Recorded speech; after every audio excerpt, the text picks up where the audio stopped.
L-għan tal-Partit Nazzjonalista fis-settur finanzjarju, in-negozju u t-teknoloġija huwa li jkompli jibni fuq il-pedament li ilu jinbena fl-aħħar 30 sena.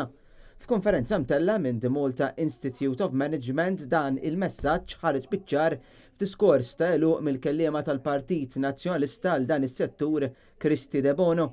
Fit-tmiem il-konferenza qaltilna li fis-settur issa sar pass loġiku li nimxu il-qudiem.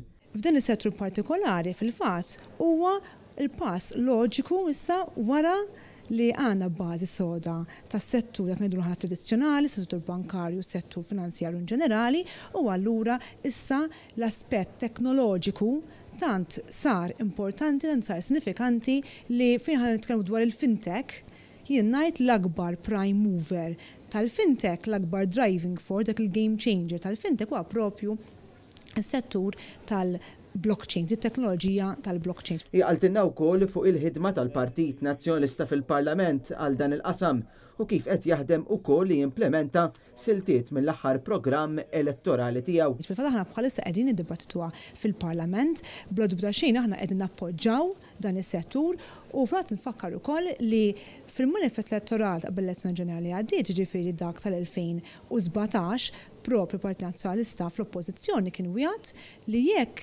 ikollu l-fiduċja l-elettorat u allura jgverna żgur li kien se fil-fatt jeleġisla setturi importanti, setturi fejn għandhom element ukoll teknoloġiku bħal blockchain, il-crowdfunding u setturi oħrajn li kienu ħajt fil-fatt ukoll leġislattivi propju f'din leġislatura. U allura hemm aħna bħala kunċett bħala kunċett żgur naqblu ma' dan is-settur. Fost l-oħrajn tkellimna wkoll ma' Ruben Buttigieg, il-President tal-MIM, fejn qalilna aktar dwar l-għan tal-konferenza u kellimna dwar l-opportunità blockchain ta' Bitcoin u oħrajn fil-qasam li kull ma jmur qed jikbru f'dan is-settur. Għandna diversi xhur bħala professjonisti nisimgħu bħala management nisimgħu l-opportunità blockchain ta' Bitcoin u affarijiet simili.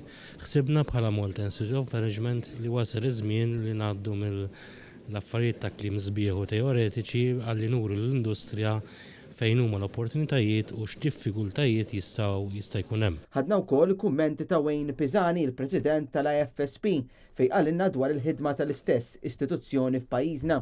Bażikament aħna naraw kif il-servizzi finanzjarji u Malta komplu jimxu l-qoddim.